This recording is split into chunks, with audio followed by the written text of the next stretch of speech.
You were always too stupid to see what was right in front of your face, Linda. My daughter Kristen said this to me in a hospital waiting room on a Tuesday morning in March, after I'd driven 40 minutes through rush hour traffic because she'd texted me that my grandson had been in an accident. There was no accident. There was just Kristen, standing with her arms crossed, looking at me with something I'd never seen before on her face, not anger, but something colder. Contempt. I stood there holding a stuffed elephant I'd grabbed from the hospital gift shop, and I remember thinking, when did she start looking at me like that? But the truth is, I'd been too busy looking away to notice. But to understand why I'd spent 15 years looking away, you need to understand what I believed I'd lost. October 14th, 2009. That's when they told me Richard was dead. Heart attack, they said. Massive and instant. He'd been found in his car in the parking lot of his commercial real estate office, slumped over the steering wheel. 47 years old. The medical examiner said he probably never knew what hit him, which I suppose was meant to be comforting. It wasn't. But I nodded and signed papers and made arrangements like you're supposed to do. Richard and I had been married 23 years. We had 3 children, Kristen, who was 21 then, Tyler, who was 19, and Marcus, who was 17. We had a nice house in a suburb outside the city, 2 cars, and what I'd thought was a solid middle-class life built on his commercial property investments and my job as an office manager at a dental practice. The funeral was huge. Richard had been one of those men who knew everyone Chamber of Commerce, Rotary Club, youth soccer coach for 12 years. Nearly 300 people came. I remember standing by his casket, thinking how handsome he still looked, how the mortician had done such a good job with his hair. His hair had always been his vanity, thick and dark, even at 47, barely any gray. I touched his hand during the viewing. It was cold and waxy, and I'd never touched anything that felt so completely not alive. That's what I told myself for 15 years when doubt tried to creep in. You touched his hand. You know what death feels like? My best friend Sarah helped me through those first awful months. She'd been my friend since our kids were in elementary school together. Her daughter Emma was Kristen's age, and they'd been inseparable growing up. Sarah brought casseroles, sat with me during the late-night panic attacks, helped me figure out how to access Richard's accounts and deal with the paperwork. She was the one who gently suggested, after about 6 months, that maybe I needed to get away for a while. "There's too many memories in that house," she said. "Why don't you go stay with your sister in Arizona for a few weeks? Clear your head." So I did. And when I came back, Sarah had moved to Portland. Her ex-husband had gotten a job transfer, she explained, and since Emma was out there for college anyway, she'd decided to make a fresh start. We hugged goodbye at the airport, both of us crying. I remember thinking, I'm losing everyone. Here's the thing about being a widow in your late 40s. Everyone treats you like you're made of glass for exactly 6 months, and then they expect you to pull yourself together and move on. But I couldn't move on, because 3 months after the funeral, Richard's business partner Dennis showed up at my door with a manila folder full of bad news. "I'm so sorry, Linda," Dennis said, and he looked like he genuinely was. "But there are some debts." Richard had been leveraging properties, taking out loans. The commercial real estate market was already shaky, and when he died, I've been trying to sort it out, but the creditors are circling. The number was $340,000. I sat at my kitchen table and stared at that number until the digits stopped making sense. Everything we'd built, everything I'd thought was secure, it had all been a house of cards, and Richard's death had knocked it over. "The life insurance will help," Dennis said carefully. It did. It helped pay off about half. The rest became my project, my purpose, my penance, maybe for not seeing the signs that Richard had been struggling. I threw myself into work, picked up a second job doing bookkeeping from home on weekends. I canceled the family vacation we'd planned. I sold my car and bought something older. I stopped getting my hair colored professionally and learned to do it myself in the bathroom sink, which never quite turned out right. Laugh Hashon. I looked like I was auditioning for a role as woman who's given up in a depression medication commercial. Tyler told me once that my hair color could best be described as haunted scarecrow. He wasn't wrong, but the kids were so supportive. Kristen, especially. She'd call every Sunday evening like clockwork. How are you doing, Mom? Really doing? I'm fine, honey. Just working on getting things paid down. You're doing such a good job. Dad would be so proud of you, taking care of his legacy like this. His legacy. That became the phrase we all used. I was protecting Richard's legacy, making sure that the business he'd built, the reputation he'd established, didn't collapse under the weight of debt. Dennis kept me updated on which creditors were being most aggressive, which payments needed to be prioritized. The kids would pitch in when they could, $20 here, $50 there. Not much, but it was the gesture that mattered. Tyler was working construction, trying to save up to start his own contracting business. Marcus was bouncing between jobs, trying to find his footing. Kristen had moved to the city and was working in marketing. None of them had much to spare, but they were all so concerned about me, so attentive in a way they'd never been when Richard was alive. I told myself that was the one good thing to come from tragedy. We'd become closer as a family. Years passed. The debt shrank slowly, incrementally. I developed a detailed spreadsheet, color-coded, with projections and payment schedules. It became almost meditative, watching those numbers decrease. Every time I made a payment, I'd update the spreadsheet and feel a small sense of accomplishment. Progress, forward motion, healing, I told myself. I dated a little here and there. There was a nice man named Frank from church who took me to dinner a few times, but it felt wrong. Disloyal. How could I laugh over pasta with another man when Richard's debts were still unpaid? When his legacy was still unprotected? Frank eventually moved on, married someone else. I told myself I was relieved. The kids started families of their own. Kristen got married at 28 to a software engineer named Brad. They had my first grandchild, Sophie, and then 2 years later, Cameron. Tyler married his high school girlfriend, and they had a boy they named after Richard, which made me cry for an entire weekend.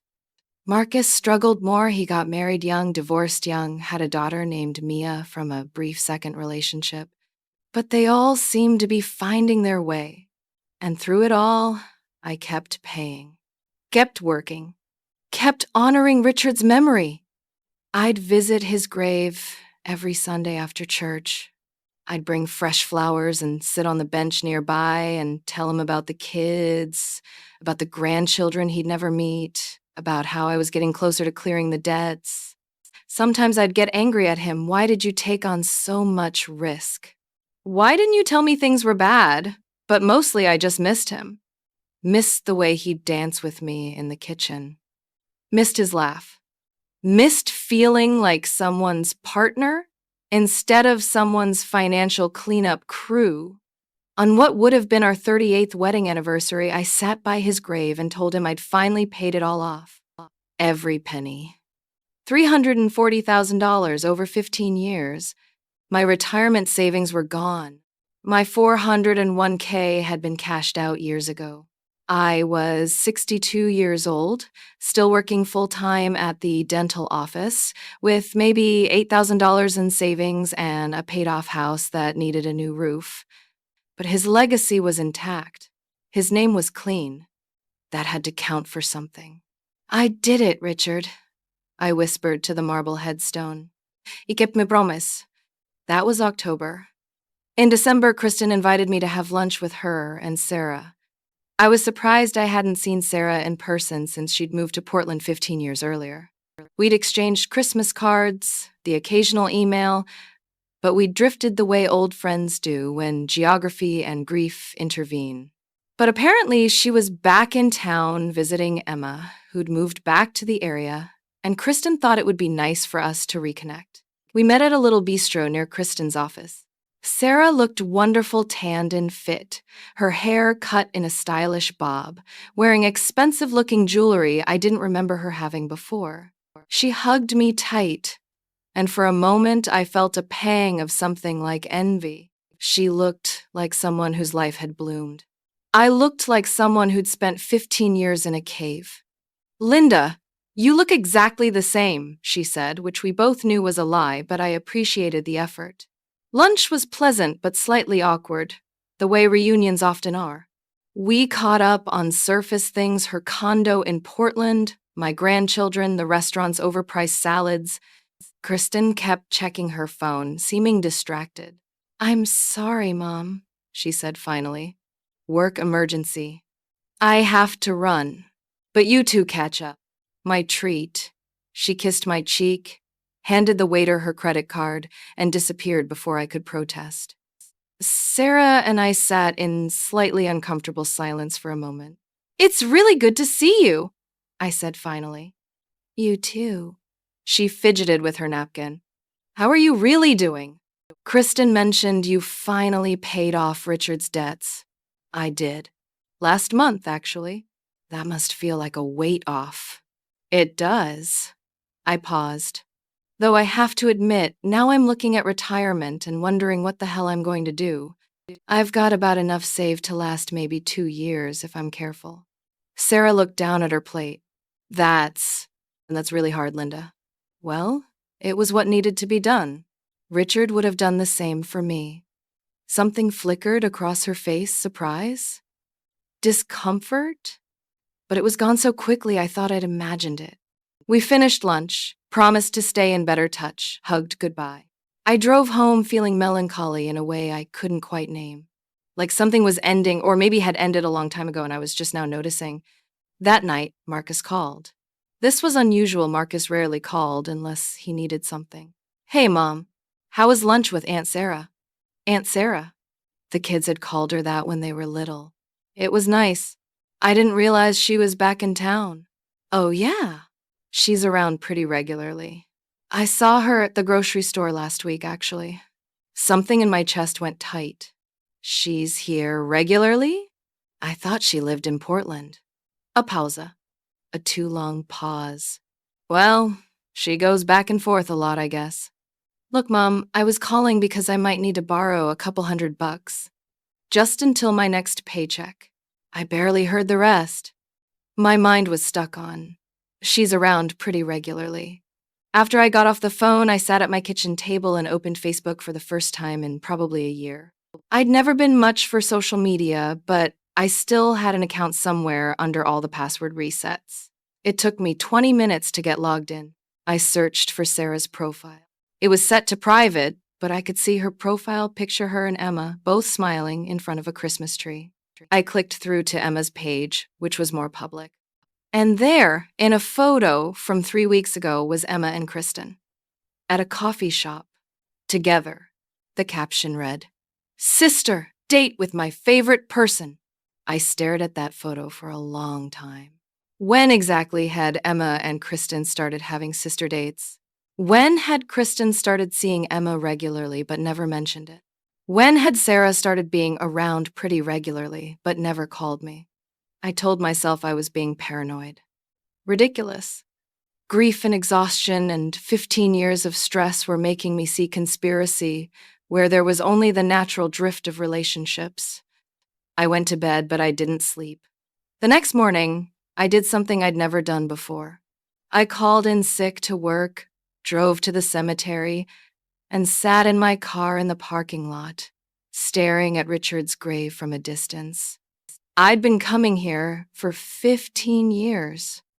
Every Sunday, like clockwork, and in all that time, had I ever seen anyone else visiting? Had I ever seen fresh flowers that I hadn't placed? Had I ever seen evidence that anyone else mourned him? But that didn't mean anything. People grieve differently. The kids had their own lives. They didn't need to perform their grief at a cemetery. I sat there for 2 hours, watching. Nobody came. On Sunday, I went to the cemetery at my usual time. I placed my usual flowers, and then I walked back to my car, sat there, and waited. I waited for 4 hours. I brought a book, pretended to read. Nobody came. The next Sunday, I came earlier, stayed later. Still nobody. I told myself this was insane behavior, that I was becoming unhinged. but something had broken open in my chest, and I couldn't seal it back up. Questions I'd never let myself ask were bubbling up, demanding attention. If Sarah was around regularly, why hadn't she reached out to me in 15 years? Why had she moved to Portland exactly when the life insurance money came through? Why had my kids, who'd been typical self-absorbed young adults before Richard's death, suddenly become so solicitous afterward? So concerned about me paying his debts? So full of phrases like protecting his legacy? Why had Dennis, Richard's business partner, stopped returning my calls 5 years ago, right after the last debt was paid? I started making a list. I opened a new spreadsheet, not one tracking payments this time, but one tracking questions, inconsistencies, things that didn't quite fit. The funeral had been closed casket, which I'd thought was strange at the time.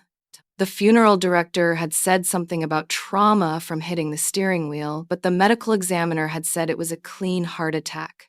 I'd been too grief-stricken to push back. I'd touched his hand, yes. But for how long? 3 seconds? 5? And I'd been crying so hard I could barely see. Had I really truly verified it was him, or had I just needed it to be? I found the death certificate in my files. Listed the medical examiner as Dr. Robert Chen. I Googled him. There were 17 Robert Chens who were doctors in our state. None of them had been medical examiners in 2009. My hand started shaking so hard I had to put down my phone. I called the county coroner's office, asked to verify the death certificate. The woman on the phone was polite but confused. "Ma'am, I'm showing the certificate was filed, but there's a note here that the original autopsy report was. This is odd. It says it was sealed due to an ongoing investigation." What investigation? It doesn't say, but that note is from 2009. If there was an investigation, it would have concluded by now. Let me transfer you to someone who might know more. I was transferred 4 times. Each person seemed more confused than the last.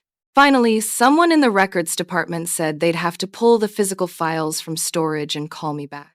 They never called back. I tried calling Dennis again. His number was disconnected. I drove to the old office building where Richard's company had been. It was now a Pilates studio. I was sitting in my car outside the Pilates studio, gripping my steering wheel, trying to breathe, when my phone rang. It was Kristen. "Mom, what are you doing?" My blood went cold. I'm running errands." "Why?" "Tyler said you called him asking weird questions about Dad's funeral." I had called Tyler, asked him what he remembered about the viewing, about touching Richard's hand. Tyler had laughed nervously and said he didn't remember much. He'd been pretty out of it. Which was fair. He'd been 19 and devastated. Or had he? I've been thinking about your dad a lot lately," I said carefully. "Mom," Kristen's voice went soft in a way that made my stomach hurt. "Are you okay? Really okay? Because grief can do weird things, even years later. Maybe you should talk to someone." "Maybe I should," I said. We hung up. I sat there for a long time. That night, I did something I'd never done.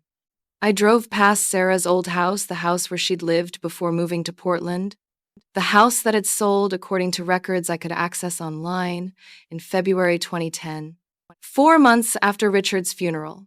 Only it hadn't sold. According to the county assessor's website, it was still in Sarah's name, and the lights were on. I parked down the street and watched. At 7:30 p.m., a car pulled into the driveway. Emma got out, carrying groceries. She went inside. Through the window, I could see her moving around the kitchen. So Emma didn't live in an apartment across town like I'd thought. She lived in her mother's house, the house Sarah supposedly didn't own anymore. I waited. At 8:15, another car pulled up. Krista got out. She didn't knock. She used a key. I watched my daughter let herself into my best friend's house like she'd done it 1,000 times. I drove home and threw up in my kitchen sink. The next day, I called in sick to work again. I sat at my kitchen table with my laptop and started searching. Really searching. Sarah Henderson. Property records. Court records. Business filings. And there it was. Hidden in layers of LLC paperwork and property transfers, Sarah Henderson owned 4 rental properties in the area. Properties that had been purchased between 2010 and 2015. Properties whose total value was roughly $850,000. Where does someone who worked part-time as a school administrative assistant get $850,000? I searched further. Found the listing for one of her rental properties, a nice 3-bedroom house near the lake. Monthly rent, $2,400. I did the math. 4 properties, all generating similar income. That was nearly $10,000 a month in rental income. I was going to be sick again. I forced myself to keep looking. Found Emma's wedding registry from 3 years ago. I hadn't been invited to the wedding. Hadn't even known it happened. The registry was still online. They'd asked for contributions to their honeymoon fund, to Portugal. Kristen had gone to Portugal the same year. She'd posted pictures. I'd thought she'd saved up for it, been proud of her. Tyler had bought his house outright 2 years ago. Paid cash. He told me he'd gotten a big bonus from his contracting work. Marcus drove a BMW. My children, who'd been pitching in $20 here and $50 there to help me pay off their father's debts, were living very comfortable lives. And Richard's grave that nobody visited. I sat at my kitchen table until the sun went down and came up again. Then I got dressed, got in my car, and drove to Sarah's house. The one she supposedly didn't live in anymore. The one my daughter had a key to. I knocked on the door. Emma answered. Her face went white. Mrs. Whitmore? This is a surprise. Is your mother here? I don't think. I'll wait. I stepped past her into the house. It was beautifully furnished. Pottery barn, restoration hardware. Things Sarah could never have afforded on her old salary. Things she shouldn't have been able to afford, even with 4 rental properties, unless she'd had a very large down payment. Sarah came down the stairs. She was wearing yoga clothes, her hair in a ponytail, looking healthy and rested and wealthy. She froze when she saw me. Linda, we weren't expecting you. No, I said. I don't imagine you were. We stared at each other. The air in the room was so thick I could barely breathe. How much did he give you? I asked. Her face crumbled. Just for a second, but I saw it. The confirmation I needed.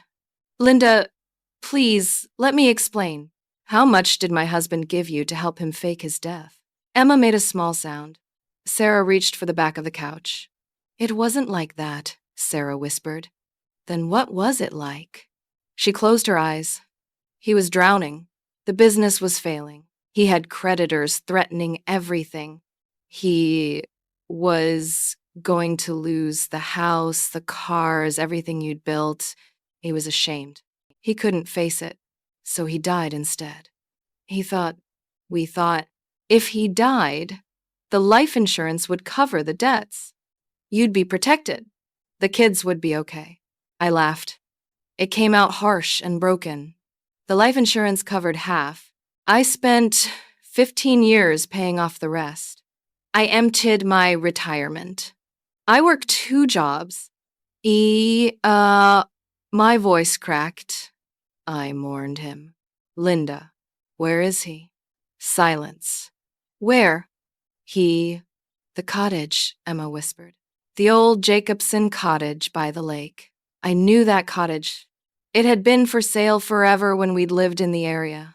2 miles from our old house. 2 miles from where I'd lived for 8 years after his death before downsizing. He'd been 2 miles away. I walked out without another word. Got in my car. Drove to the cottage. It was fixed up now.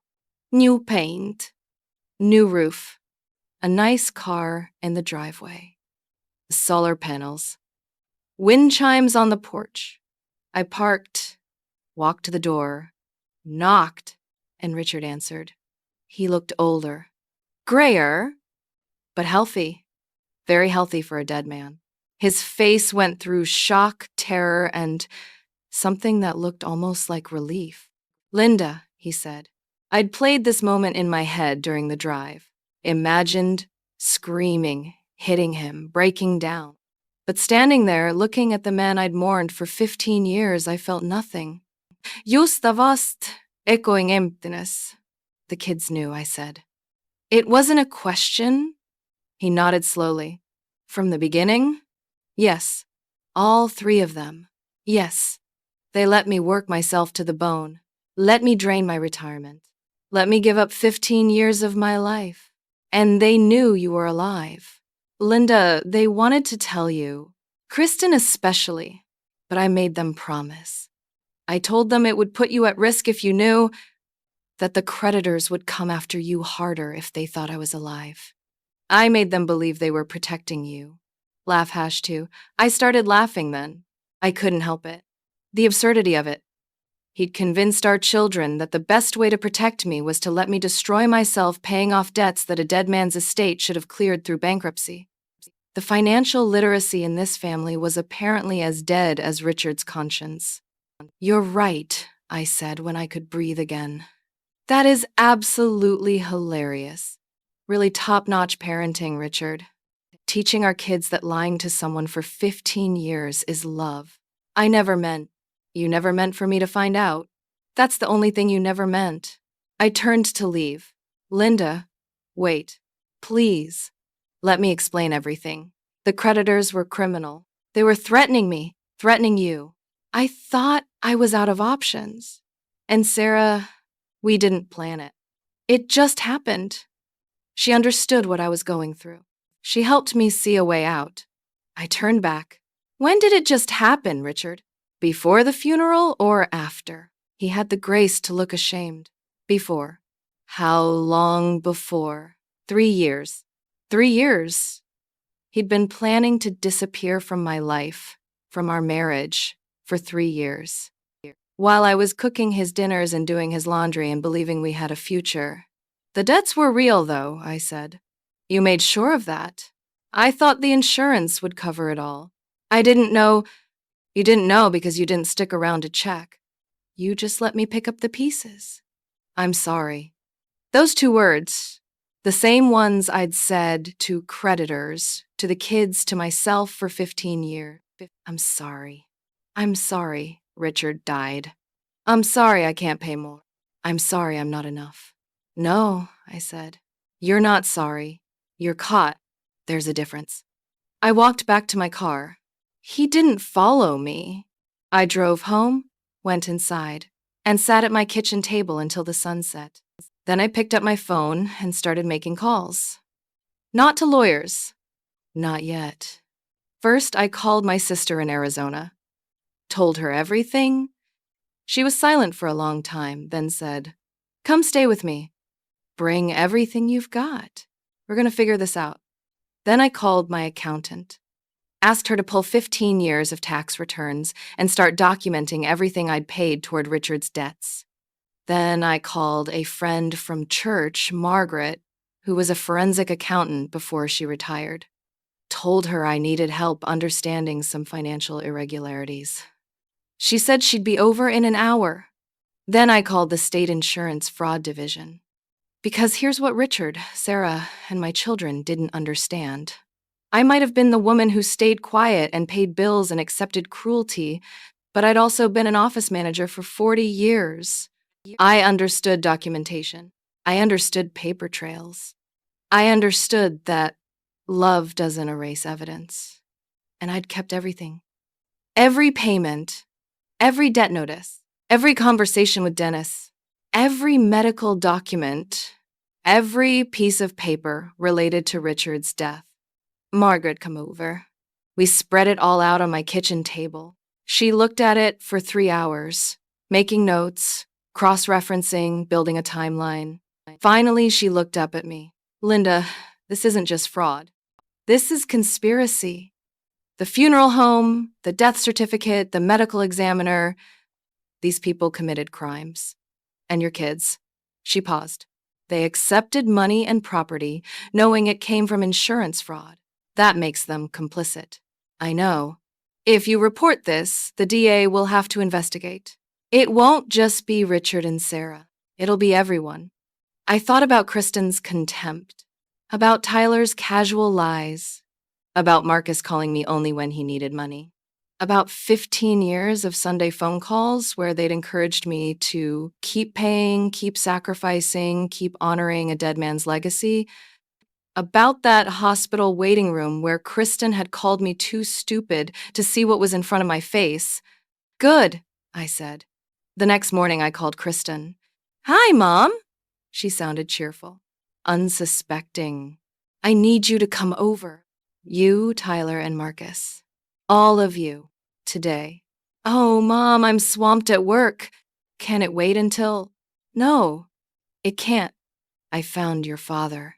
Silence. Long, terrible silence. Mom, 2 p.m. All of you. Don't be late. They came.